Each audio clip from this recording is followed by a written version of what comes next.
Niki informasi. Niki mengke bakdo setengah tembangan saking panjenengan. Niki mengke lelipuran kandeg sawatawis. Nggih, kagantos Adijara panggih pengantin. Engko tempatnya di sini. Tempatnya di sini. Penyanyi ku nyang lebu kono engko ya. Pindah rono. Teguang rono. Pindah rono kabeh. Engko nggone Pak. Sampeyan glundung dhisik ya. Lah aku ngono sak nggon-nggon ra apa-apa. Awakmu karo iki lho, iki karo aku. Sing ndi?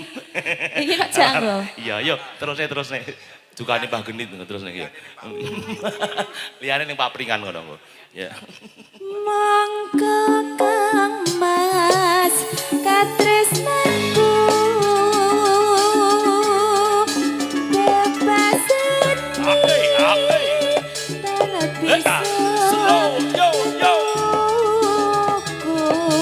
Yo yo yo yo.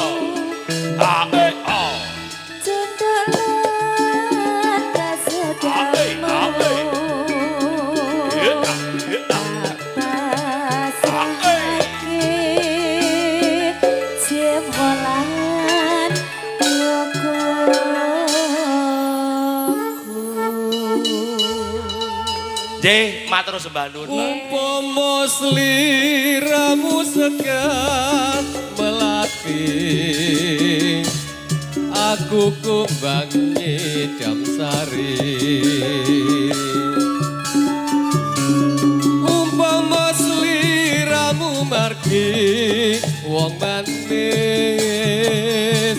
aku kang bakal ngliwati. Sineksen lintang ngeluku semono janji prasetyan ning ati. Tanjaku mandeling netra rinoso rasa rasaning griya.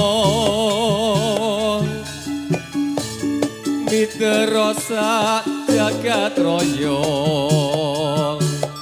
ngalinono ukelan samudra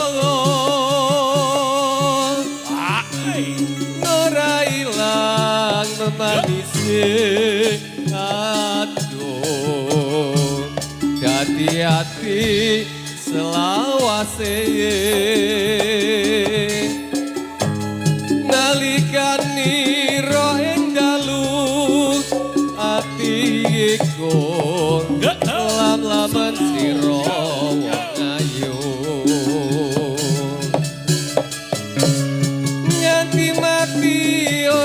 bakal lali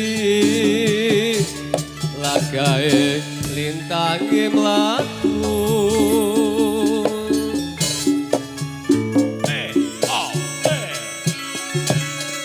atur kunjuk dumateng tamu undangan kalau ingkang sampun kepareng jekara saking sasana marga namu akan suku tidak suku mundur matur sembah nuwun rawuhipun matur sembah nuwun donga pangestunipun.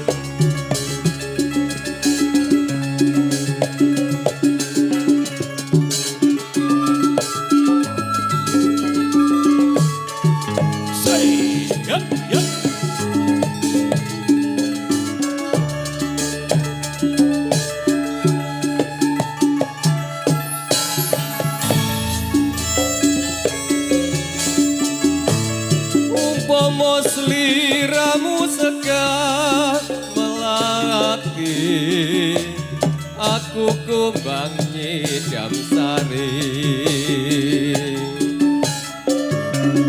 umpama sliramu margi wong manis aku kan bakal lewati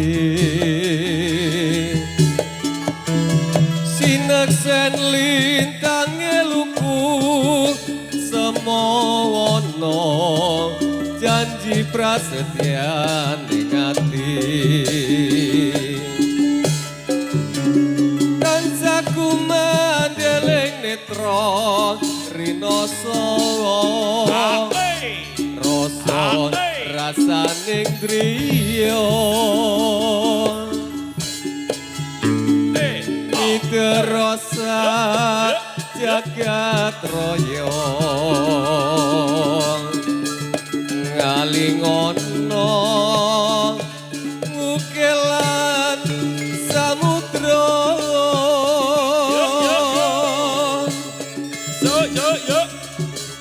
norailang memanisi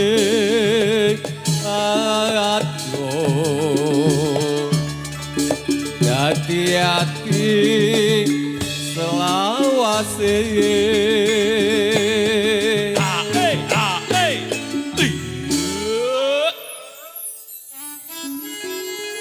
Yo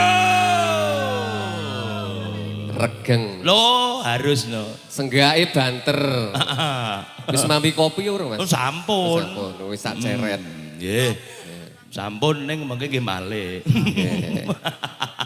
ya mangga Mas Heri. Nalikani royeng dalu atiku lam-lamet sira wong ayu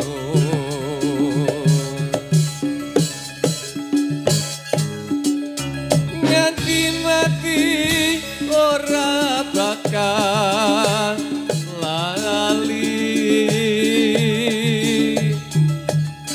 lagae lintange mlaku